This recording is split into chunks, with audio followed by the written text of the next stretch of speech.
Dear friends, നമ്മളിന്ന് discuss ചെയ്യുന്നത് piece vice linear function എന്നുള്ള ആശയവുമായി ബന്ധപ്പെട്ടാണ്. എന്താണ് പീസ് വൈസ് ലീനിയർ എന്നുള്ള ആശയം നോക്കാം. Let I is equal to closed interval a comma b be an interval, then a function g from I to r is said to be piecewise linear on I if I is the union of a finite number of disjoint intervals I1, I2, etc. Im such that the restriction of G to each interval Ik is a linear function. നമുക്ക് linear എന്നുള്ള ആശയം എന്താണെന്ന് അറിയാം. അതായത് നമുക്ക് linear function കിട്ടിക്കഴിഞ്ഞാൽ അതിന്റെ graph ഒക്കെ വരയ്ക്കുകയാണെങ്കിൽ നമുക്കൊരു സ്ട്രൈറ്റ് ലൈൻ ആണ് കിട്ടുക എന്നറിയാം. അതുപോലെ തന്നെ ലീനിയർ ആയിരിക്കണമെന്നുണ്ടെങ്കിൽ F of X equal to something Y is equal to F of X എന്നുള്ള രീതിയിലാണ് ഫംഗ്ഷൻ എങ്കിൽ എക്സിന്റെ പവറുകൾ നമുക്ക് സിംഗിൾ പവർ, അതായത് പവർ 1 ആകുന്ന രീതിയിലായിരിക്കണം എങ്കിലാണ് അതൊക്കെ ലീനിയർ ആകുള്ളൂ എന്നുള്ള ആശയങ്ങളൊക്കെ നമുക്ക് അറിയാവുന്നതാണ്. നേരത്തെ ഇവിടെ നമ്മൾ പീസ് വൈസ് ലീനിയർ എന്നുള്ളതാണ് പറയുന്നത്. അപ്പൊ പീസ് വൈസ് ലീനിയർ എന്നുള്ള വാക്കിൽ തന്നെ അതിന്റെ ആശയമുണ്ട്. കാരണം എന്താണ്? പീസ് വൈസ് എന്ന് പറഞ്ഞാൽ ചെറിയ ചെറിയ കഷ്ണങ്ങൾ, ലീനിയർ ചെറിയ ചെറിയ കഷ്ണങ്ങൾ ലീനിയർ ആയിരിക്കാം, പക്ഷെ മൊത്തത്തിൽ ലീനിയർ ആയിക്കൊള്ളണമെന്ന് നിർബന്ധമില്ല. അതാണ് അതിന്റെ ആശയം. അതിനാണ് നമ്മൾ ഐ എന്ന് പറഞ്ഞു ഒരു ക്ലോസ്ഡ് ഇന്റർവൽ a, b എടുക്കുന്നു. ഐനെ ഐയിൽ നിന്ന് ജി ഒരു ഫംഗ്ഷൻ ജി എന്ന് പറഞ്ഞ റിയൽ വാല്യൂഡ് ഫംഗ്ഷൻ ഡിഫൈൻ ചെയ്യുന്നു. അത് പീസ് വൈസ് ലീനിയർ ആയിരിക്കണം എന്നുണ്ടെങ്കിൽ ഐനെ നമുക്ക് ചെറിയ ചെറിയ സബ് ഇന്റർവലുകളായിട്ട് മുറിക്കുക, finite number of sub interval ആയിട്ട് മുറിക്കുക. ഓരോ സബ് ഇന്റർവലിലും നമ്മുടെ ജീനെ റെസ്ട്രിക്റ്റ് ചെയ്ത് നോക്കുകയാണെങ്കിൽ അതിനകത്ത് ഓരോ സബ് ഇന്റർവെല്ലിലും നമ്മുടെ ജി വരുമ്പോൾ അത് ലീനിയർ എന്നുള്ള ആശയം ഉൾക്കൊള്ളും. പക്ഷെ രണ്ട് സബ് ഇന്റർവെല്ലുകൾ കൂടി ചേർത്ത് വെക്കുമ്പോൾ അത് ടോട്ടലി ലീനിയർ ആവണമെന്നില്ല. പക്ഷെ ആദ്യ സബ് ഇന്റർവെല്ലിൽ ലീനിയർ, രണ്ടാം സബ് ഇന്റർവെല്ലിൽ വേറൊരു കഷ്ണം ലീനിയർ. ലീനിയർ എന്ന് പറയുമ്പോൾ ഗ്രാഫ് വരയ്ക്കാൻ നമുക്കൊരു സ്ട്രൈറ്റ് ലൈൻ വരിക എന്നുള്ള ഒരു ആശയം. അങ്ങനെ ഓരോ സബ് ഇന്റർവെല്ലിലും ലീനിയർ എന്നുള്ള ആശയം നമുക്ക് കിട്ടുന്നുണ്ടെങ്കിൽ നമുക്ക് ജനറലി ജി എന്ന് പറയുന്ന ഫംഗ്ഷൻ പീസ് വൈസ് ലീനിയർ ആണ് ഡിഫൈൻ ചെയ്തിരിക്കുന്ന ക്യാപിറ്റൽ ഐയില് എന്ന് പറയാൻ സാധിക്കും. അതാണ് പീസ് വൈസ് ലീനിയർ എന്നുള്ള കൺസെപ്റ്റ്. ഇനി ഇതുമായി ബന്ധപ്പെട്ട് നമുക്ക് ഒരു തിയറം പഠിക്കാനുണ്ട്. തിയറം ഇതാണ് പറയുന്നത്: let capital I be a closed bounded interval and let f from I to R be continuous on I. If epsilon greater than 0, then there exists a continuous piecewise linear function g epsilon from I to r such that f of x modulus of f of x minus g epsilon of x less than epsilon for all x belongs to capital I. നമ്മൾ നേരത്തെ ഒരു continuous function defined on a closed bounded ഇന്റർവെലിനെ എങ്ങനെയാണ് step ഫംഗ്ഷനിലേക്ക് approximate ചെയ്തതെന്ന് കണ്ടതാണ്. ഇവിടെ അതുപോലെ തന്നെ എഫ് എന്ന് പറയുന്ന ഒരു continuous function defined on a closed bounded ഇന്റർവെലിനെ നമ്മൾ ഒരു പീസ് വൈസ് ലീനിയർ ഫംഗ്ഷനിലേക്ക് അപ്രോക്സിമേറ്റ് ചെയ്യാൻ പോവുകയാണ്. അപ്പൊ അതിനുവേണ്ടി നമുക്കൊരു piecewise linear function define ചെയ്യാൻ സാധിക്കണം, അതിലേക്ക് അപ്രോക്സിമേഷൻ നടത്താൻ സാധിക്കണം. അപ്പോ നിങ്ങളുടെ പ്രൂഫിന്റെ ഘടന സ്റ്റെപ്പ് ഫംഗ്ഷന്റെ അപ്രോക്സിമേഷന്റെ ഏകദേശം അതുപോലൊക്കെ തന്നെയാണ്. ചെറിയ ചെറിയ വ്യത്യാസങ്ങൾ ഫംഗ്ഷൻ ഡിഫൈൻ ചെയ്യുന്നതിലുണ്ടായിരിക്കും. കാരണം അവിടെ സ്റ്റെപ്പ് ഫംഗ്ഷൻ ആയിരുന്നു, ഇവിടെ നമുക്ക് പീസ് വൈസ് ലീനിയർ ഫംഗ്ഷൻ ആണ്. അങ്ങനെ ചെറിയൊരു ഘടനയിൽ ചെറിയ വ്യത്യാസം മാത്രമാണ് ഇവിടെ ഉള്ളത്. നമുക്ക് നോക്കാം. പ്രൂഫ് തുടങ്ങുന്നത് നമുക്കറിയാം, നമ്മുടെ function F continuous on capital I ആണ്. ഐ എന്ന് പറയുന്നത് ക്ലോസ്ഡ് ബൗണ്ടഡ് ഇന്റർവൽ ആണ്. Then by the uniform continuity theorem we say that our function f is uniformly continuous on capital I. നിങ്ങളുടെ ഫംഗ്ഷൻ യൂണിഫോംലി കണ്ടിന്യൂസ് ആണെങ്കിൽ by the definition of uniform continuity for any epsilon greater than 0 there exists a delta greater than 0 such that for any x comma y belongs to I, modulus of f of x minus f of y less than epsilon by 2 whenever modulus of x minus y less than delta. ഇവിടെ നമ്മൾ less than epsilon എന്നല്ല, നമ്മുടെ സൗകര്യപ്രദമായിട്ട് നമ്മൾ less than epsilon by 2 എടുക്കുന്നുണ്ട്. Epsilon by 2 is greater than 0, കാരണം നമുക്ക് final ആൻസറിൽ less than epsilon കിട്ടാൻ വേണ്ടിയാണ് ഇവിടെ ഒരു ചെറിയ ഒരു അഡ്ജസ്റ്റ്മെന്റ് നമ്മൾ ചെയ്യുന്നത്. ഇപ്പൊ കിട്ടിയിരിക്കുന്ന യൂണിഫോം കണ്ടിന്യൂറ്റിയുടെ ഡെഫിനിഷൻ പ്രകാരമുള്ള സ്റ്റേറ്റ്മെന്റിനെ നമ്മൾ സ്റ്റേറ്റ്മെന്റ് നമ്പർ 1 എന്ന് വിളിക്കുന്നു. ഇനി നമ്മൾ ചെയ്യുന്നത് ഇപ്പൊ കിട്ടിയ നേരത്തെ തിയറത്തിൽ ചെയ്ത പോലെ തന്നെ ഇപ്പൊ കിട്ടിയ ഡെൽറ്റ ഉപയോഗിച്ചുകൊണ്ട് നിങ്ങളുടെ ക്ലോസ്ഡ് ഇന്റർവെൽ ആയിട്ടുള്ള I is equal to closed interval a, b യെ നമ്മൾ m നോൺ ഓവർലാപ്പിംഗ് ഇന്റർവെൽസ് ആയിട്ട് മുറിക്കുന്നു. അതിനുവേണ്ടി there is a m belongs to n such that b minus a divided by m less than delta, and that b minus a divided by m is taken as here h. എന്നിട്ട് h distance ഉള്ള m non overlapping intervals create ചെയ്യുന്നു. ആ തിയറത്തിൽ ചെയ്ത പോലെ തന്നെ I1 എന്ന് പറയുന്നത് ആദ്യത്തെ sub interval a closed interval a, a plus h രണ്ടും ക്ലോസ്ഡ് ആയിട്ടുള്ളതും, തുടർന്ന് വരുന്ന ഓരോ സബ് ഇന്റർവെലുകളും നമ്മൾ ലെഫ്റ്റ് സൈഡ് ഓപ്പണും റൈറ്റ് സൈഡ് ക്ലോസ്ഡും ആക്കി വെച്ചുകൊണ്ട് നമ്മൾ നോൺ ഓവർലാപ്പിംഗ് ആയിട്ടുള്ള m സബ് ഇന്റർവെൽസ് ഉണ്ടാക്കുന്നു. ഓരോ സബ് ഇന്റർവെലിന്റെയും ലെങ്ത് h ആണ്. h എന്ന് പറയുന്ന ക്വാണ്ടിറ്റി നിങ്ങൾക്ക് നേരത്തെ കിട്ടിയ ഡെൽറ്റയേക്കാൾ ചെറുതാണ്. ഇപ്പൊ നമുക്ക് നമ്മുടെ I എന്ന് പറയുന്ന ഇന്റർവെലിനെ m നോൺ ഓവർലാപ്പിംഗ് ഇന്റർവെലുകളായിട്ട് ഡിവൈഡ് ചെയ്ത് കഴിഞ്ഞു. ഓരോന്നിന്റെയും ലെങ്ത് h ആണ്. ഈ നോൺ ഓവർലാപ്പിംഗ് ഇന്റർവെലുകളുടെ യൂണിയൻ എടുത്തു കഴിഞ്ഞാൽ നിങ്ങൾക്ക് പൂർണ്ണമായിട്ട് നിങ്ങളുടെ I കിട്ടുകയും ചെയ്യും.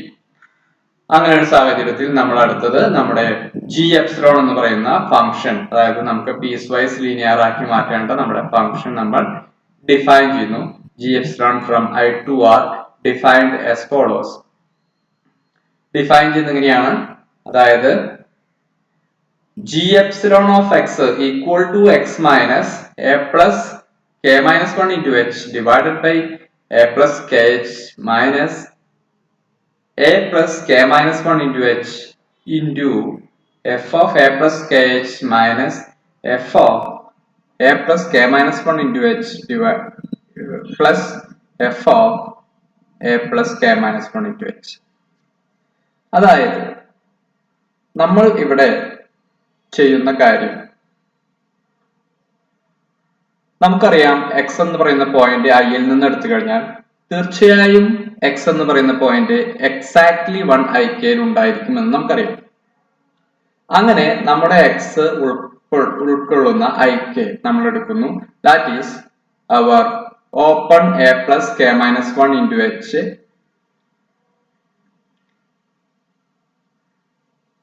പിന്നെ അതുപോലെ നമ്മുടെ പോയിന്റുകൾ, അതായത് നമുക്ക് നമ്മുടെ ഫംഗ്ഷൻ ഉൾക്കൊള്ളുന്ന ik എന്ന് പറയുന്ന ഇന്റർവെൽ ആണ് ഞാൻ പറയുന്നത്. That is a plus k minus 1 into h, a plus kh. That is our ik. ഇപ്പൊ എന്റെ x ഇരിക്കുന്നത് ik എന്ന് പറയുന്ന എന്റെ സബ് ഇന്റർവെല്ലാണ്. ഇനി നമ്മൾ ചെയ്യുന്നത്, ഇങ്ങനെ ik എന്ന് പറഞ്ഞൊരു സബ് ഇന്റർവെൽ കിട്ടിക്കഴിഞ്ഞാൽ ഈ ikക്ക് രണ്ട് എൻഡ് പോയിന്റ്സ് ഉണ്ട്. ആദ്യത്തെ end point left end point a plus k minus 1 into h. a plus k minus 1 into h എന്ന് പറയുന്ന പോയിന്റ് റൈറ്റ് എൻഡ് പോയിന്റ് ആയിട്ടുള്ള a plus kh ഇതുമായി ഡിപെൻഡ് ചെയ്തുകൊണ്ടാണ് നമ്മൾ നമ്മുടെ ലീനിയർ ഫംഗ്ഷൻ ഡിഫൈൻ ചെയ്യാൻ പോകുന്നത്. അപ്പൊ നമുക്കറിയാം, ലീനിയർ ഫംഗ്ഷൻ ആക്കി കഴിഞ്ഞാൽ എന്താണ് സംഭവിക്കുന്നത്? നമുക്ക് ik എന്ന് പറയുന്ന സബ് ഇന്റർവെൽ നിങ്ങളുടെ g epsilon of x define ചെയ്ത് കഴിഞ്ഞാൽ അവിടെ നിങ്ങളുടെ g epsilon of x linear ആയിരിക്കും. That means which is a straight line. എങ്ങനെയാണ് ഒരു സ്ട്രൈറ്റ് ലൈൻ ഇക്വേഷൻ കണ്ടുപിടിക്കുക? നമുക്കറിയാം രണ്ട് പോയിന്റുകൾ, അതായത് point x1 y1 and x2 y2. These are the 2 points. Then the equation of a straight line by 2-point form, that is y minus y1 divided by y2 minus y1 equal to x minus x1 divided by x2 minus x1. ഇതാണ് നമ്മുടെ 2-point ഫോമിന്റെ equation, straight line. ഇവിടെ എന്റെ കയ്യിൽ IK എന്ന് പറയുന്ന interval ആണുള്ളത്.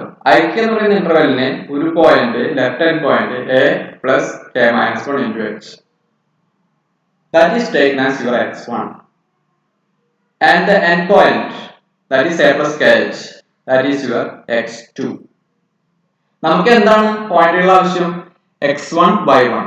ഇവിടെ y1ന്റെ സ്ഥലത്ത് എന്താ വരിക? ഫംഗ്ഷന്റെ image.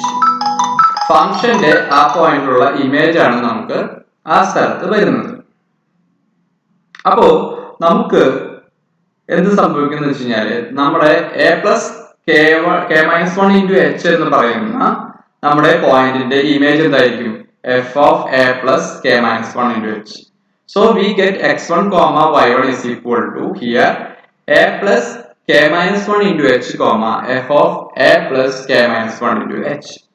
Similarly, you get the x2 comma y2. x2 എന്ന് പറയുന്ന പോയിന്റ് ഏതാണ്? നിങ്ങളുടെ IK എന്ന് പറയുന്ന സബ് ഇന്റർവെലിന്റെ റൈറ്റ് എൻഡ് പോയിന്റ് ആയിട്ടുള്ള a plus kh ആണ് നിങ്ങളുടെ x2. Then your y2 is the image of that point. f ന്റെ ഇമേജ് ആണ് നിങ്ങളുടെ y2, അതായത് f of a plus kh. So you get x1 y1. What is that? a plus k minus 1 into h comma f of a plus k minus 1 into h. And your x2 y2, that is your a plus kh comma f of a plus kh. So you get 2 points x1 y1 and x2 y2.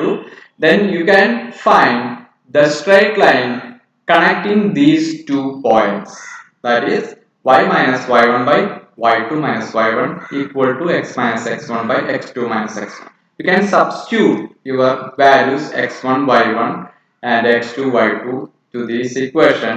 Then you get an equation y minus something. എന്താ കിട്ടുക? കിട്ടുന്നത് എങ്ങനെയായിരിക്കും ഞാനൊന്ന് പറയാം. y minus f of a plus k minus 1 into h divided by f of a plus kh minus f of a plus k minus 1 into h equal to x minus a plus k minus 1 into h divided by a plus kh minus a plus k minus 1 into h. അതിനകത്ത് y എന്ന് പറയുന്നതിനെ നിങ്ങൾ g epsilon of x എന്ന് place ചെയ്യുന്നു. എന്നിട്ട് g epsilon of x equal to കണ്ടുപിടിച്ചു കഴിഞ്ഞാൽ നിങ്ങൾക്ക് ഇവിടെ കാണുന്ന ഈ ഡെഫിനിഷൻ, അതായത് g epsilon of x എന്നാണ് നമ്മൾ ഡിഫൈൻ ചെയ്തിരിക്കുന്ന ഈ വലിയ ഇക്വേഷൻ നിങ്ങൾക്ക് കിട്ടുന്നതാണ്. So we can define our g epsilon of x such a way. ഇനി അതിലെ ഡിനോമിനേറ്റർ ഒന്ന് ശ്രദ്ധിക്കുക. എന്താണത്? a plus kh minus a plus k minus 1 into h. Solve ചെയ്ത് കഴിഞ്ഞാൽ നിങ്ങൾക്ക് കിട്ടാൻ പോകുന്നത് h എന്ന് പറയുന്ന വാല്യൂ ആയിരിക്കും. So we can rewrite your g epsilon of x such a way that x minus a plus k minus 1 into h divided by h into f of a plus kh minus f of a plus k minus 1 into h into plus f of a plus k minus 1 into h. നിങ്ങൾക്കറിയാം ഇത് x single power ആയിട്ടുള്ള ഒരു equation ആണ്. So which is linear. കാരണം നമ്മൾ straight line equation ആയിട്ടാണ് നമ്മൾ അതിനെ ട്രീറ്റ് ചെയ്തിട്ടാണ് എടുത്തിരിക്കുന്നത്. അതുകൊണ്ട് തന്നെ നിങ്ങൾക്കറിയാം നിങ്ങൾ കണ്ടുപിടിച്ചിരിക്കുന്ന ഈ g epsilon of x നിങ്ങളുടെ IK എന്ന് പറയുന്ന സബ് ഇന്റർവെലിൽ ലീനിയർ ആയിരിക്കും. അങ്ങനെ ഐയിൽ നിന്ന് ഏതൊരു പോയിന്റ് എടുത്തു കഴിഞ്ഞാലും ആ പോയിന്റ് നിർബന്ധമായും IK എന്ന് പറയുന്ന ഒരു സബ് ഇന്റർവെലിൽ ഉണ്ടായിരിക്കും. IK എന്ന് പറയുന്ന സബ് ഇന്റർവെലിൽ ഉണ്ടായിക്കഴിഞ്ഞാൽ അതിന് കറസ്പോണ്ടിങ് ആയിട്ട് 2 എൻ പോയിന്റുകൾ ഉണ്ടായിരിക്കും. ആ എൻ പോയിന്റുകൾക്ക് കറസ്പോണ്ടിങ് ആയിട്ട് f ന്റെ images ഉണ്ടായിട്ടുണ്ടായിരിക്കും. Then you get your x1 and y1 and x2 and y2, x1 y1 x2 y2, 2 points you get. Then you can construct your straight line connecting these 2 points. Then you get your linear function in that subinterval. അങ്ങനെ ഓരോ sub ഇന്റർവെല്ലിലും നമുക്ക് ഇതുപോലെ g epsilon of x linear ആയിട്ട് കിട്ടുന്നു. So your g epsilon of x is a well defined function on capital I and which is also a piecewise linear function. കാരണം അതിന്റെ ഓരോ sub ഇന്റർവെല്ലിലും നമുക്ക് അത് ലീനിയർ ആയിട്ടാണ് കിട്ടിയിരിക്കുന്നത്. ഇനി നമുക്ക് അടുത്ത പ്രോസസ്സ് നമുക്ക് അപ്രോക്സിമേറ്റ് ചെയ്യണം. That means we can start our modulus of f of x minus g epsilon of x. We can substitute our g epsilon of x for this modulus value. Then you can apply your triangle inequality. Then you will get which is less than or equal to modulus of x minus a plus k minus 1 into h divided by h into modulus of f of a plus kh minus f of a plus k minus 1 into h plus modulus of f of x minus f of a plus k minus 1 into h. അതായത് നിങ്ങളുടെ f of x ഇവിടെ last ടൈമിലാണ് നമ്മൾ ഇവിടെ കൊടുത്തിരിക്കുന്നത്, അതിനകത്ത് arrange ചെയ്ത് വന്നപ്പോൾ. And you know that your value, this value x minus a plus k minus 1 into h എന്ന് പറയുന്നത് modulus of x minus a plus k minus 1 into h. x എന്ന് പറയുന്ന വാല്യൂ, x എന്ന് പറയുന്ന പോയിന്റ് ഐയിലുള്ളതാണെങ്കിൽ അത് നമ്മുടെ ഐക്യയിലുള്ളതായിരിക്കും. ഐക്യയുടെ ലെഫ്റ്റ് ഹാൻഡ് പോയിന്റ് ആണ് a plus k minus 1 into h. അപ്പൊ ഐക്യയുടെ ലെഫ്റ്റ് ഹാൻഡ് പോയിന്റ് ആയിട്ടുള്ള a plus k minus 1 into h ഉം ഐക്യയിലെ ഒരു പോയിന്റും തമ്മിലുള്ള വ്യത്യാസം നിർബന്ധമായും നിങ്ങളുടെ h-നേക്കാൾ ചെറുതോ ഈക്വൽ ആയിരിക്കും. So we can replace that modulus in the numerator by your h. Then you get h by h equal to 1. So less than or equal to place ചെയ്യാം. കാരണം നമ്മൾ പ്ലേസ് ചെയ്യുന്നത് അതിനേക്കാളും വലുതോ ഈക്വൽ ആയിട്ടുള്ള h ആണ് നമ്മൾ പ്ലേസ് ചെയ്യുന്നത്. So you get h by h equal to 1. ആ പ്ലേസ്. ഇനി രണ്ടാമത്തെ ഭാഗം, അതായത് ആ ഫ്രാക്ഷൻ ടൈം കഴിഞ്ഞ ശേഷമുള്ള ഭാഗം, അതായത് modulus of f of a plus kh minus f of a plus k minus 1 into h. You know that a plus kh and a plus k minus 1 into h both are the endpoints of your ik, and you know that the length of ik is h. Therefore, the distance between a plus kh and a plus k minus 1 into h is equal to h, which is less than delta. When the distance of 2 points is less than delta, then by the statement number 1, f of x minus f of y is less than epsilon by 2. So we can use that idea. We replace that modulus value by epsilon by 2. Similarly, for the next modulus term, that is modulus of f of x minus f of a plus k minus 1 into h, where a plus k minus 1 into h is the left hand point and x is the one of the point in your ik. Therefore, the distance between x and a plus k minus 1 into h is always less than or equal to h. That means which is less than delta. If that is less than delta, then by 1 this modulus is always less than epsilon by 2. Then we get our quantity is less than epsilon by 2 plus epsilon by 2 equal to epsilon. That means we get that our modulus of f of x minus g epsilon of x is less than epsilon. ഇപ്പൊ നമുക്ക് എന്താണ് കിട്ടിയത്? നിങ്ങൾ ഐക്ക് മുകളിൽ I എന്ന് പറയുന്ന ഡൊമൈനിൽ ഡിഫൈൻ ചെയ്ത ജി എപ്സിലോൺ ഓഫ് എക്സ് എന്ന് പറയുന്ന പീസ് വൈസ് ലീനിയർ ഫംഗ്ഷനിലേക്ക് നമ്മുടെ കണ്ടിന്യൂസ് ഫംഗ്ഷൻ ആയിട്ടുള്ള എഫിനെ അപ്രോക്സിമേറ്റ് ചെയ്തു. ഇനിയും നമ്മളൊരു ആശയം നേരത്തെ പോലെ തന്നെ പറയുന്നു. ഇവിടെ ഡാർക്കൺ ലൈൻ ആയിട്ട് നിങ്ങളുടെ എഫ് ഓഫ് എക്സ് വരയ്ക്കുന്നു. പിന്നെ നിങ്ങൾ എ ടു ബിനെ നിങ്ങൾ എം നോൺ ഓവർലാപ്പിംഗ് ഇന്റർവൽസ് ആയിട്ട് എടുക്കുന്നു.